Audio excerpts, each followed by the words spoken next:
Alors, ce fut effectivement très conséquent. Nous pouvons vous dire que plus de 2000 immeubles ont été touchés, plus de 4000 personnes ont été impactées, 60 rues et places ont été inondées et on peut évaluer à 677 tonnes la quantité de déchets qui ont dû être évacués.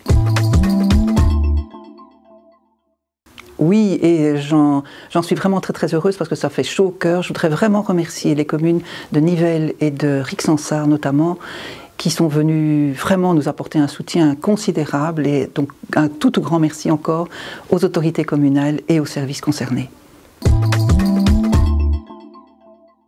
Nous avons pu bénéficier de l'appui de la province, notamment dans le cadre de l'envoi de camions pour nous aider dans le déménagement, dans le transport des déchets.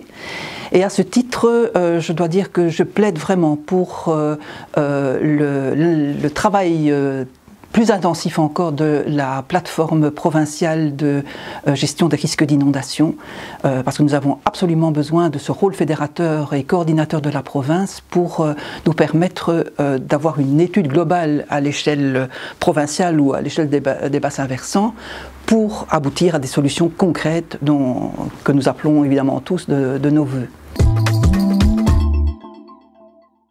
Des mesures plus ponctuelles au niveau de Wavre seront prises, bien évidemment. Je pense à l'encouragement à l'installation de bâtards d'eau.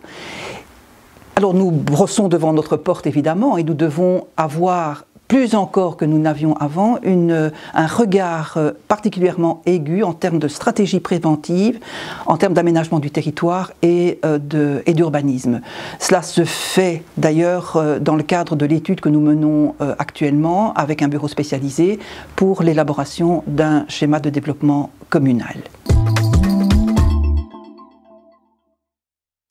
Il y aura incontestablement un avant et un après inondation, et donc ça ne peut être que positif.